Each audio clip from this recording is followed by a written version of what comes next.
Retail experts, let's move on, predict this year will end with nearly 7,000 store closings across the U.S. But one retailer is joining the growing list of online companies opening brick-and-mortar stores. Everlane, known for selling ethically made clothing and accessories at affordable prices, just opened its first physical store in New York City. The move marks a huge departure from what Everlane co-founder and CEO Michael Preysman told the New York Times in 2012. Back then, he said, "We are going to shut the company down before we go to physical retail." I am quoting you in your own words, Mark, right here.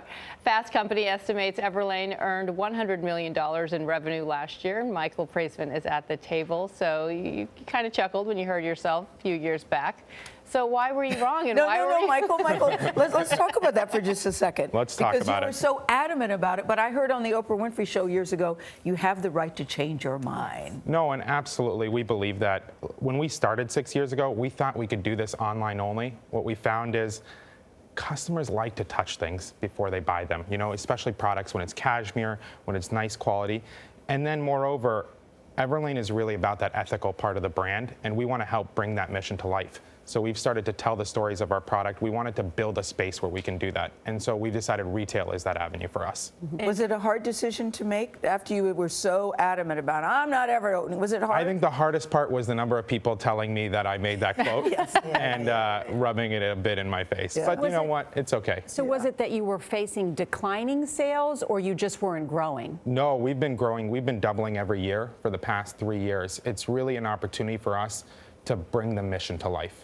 The ethics, the transparency, we tell you the cost of everything we make and then what you're paying so you can see that markup, and we tell you the stories of our factories. And we want people to have a space where we can actually tell those stories in real life, not just online. But as you know, time is money for consumers these days, and it's really hard to get people into a store. Yeah. What is it that you're doing that entices people to come in? It was a scene I never expected. We had 75 people in line the entire weekend for the store. And I think what they're looking for beyond just retail is an experience. They want to come in, they want to feel the brand, and they want to bring that to life. And traditional retail isn't doing that right now. For people that don't know what Everlane is, what do you sell? If I go to your store, what are you wearing? I am. Shoe? Is this cashmere, Everlane right here? Button downs. We have denim. We just launched denim, and it's mostly actually for women. We sell all basics, and the idea is to create the best quality basics and offer them in a transparent and ethical way. You keep saying that word transparent. What do you mean by that, being transparent? So imagine that when you buy our cashmere, you know the factory where it came from, you know how many workers work there, you know that we've done all the right audits, and every product you can feel comfortable buying from Everlane. And it's affordable. I heard from reliable sources that there's something on your store that you can actually hear the making of a T-shirt. I have no idea what that means. So you can actually walk in, and we've recorded there's 13 sounds of a T-shirt, the different sewing, the different finishing, the dyeing process, and you can put that on and hear inside of our factory. We actually even give, if you're in LA, we give tours of our factory. So where are most of your clothes made? So it depends. Every product is best for that country. So all of our shoes are made in Italy.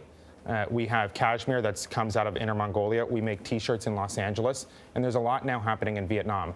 So denim, we found one of the cleanest factories in the world, and it's made just outside Ho Chi Minh City. And to go back to the experience of actually being in the store, what's interesting and that we are seeing in more and more stores is the socializing, bringing people together, hosting events, doing yoga classes, what have you. So it's not about the individual shopper as much as it is about the collective. The experience. Yeah, we're not doing yoga classes yet.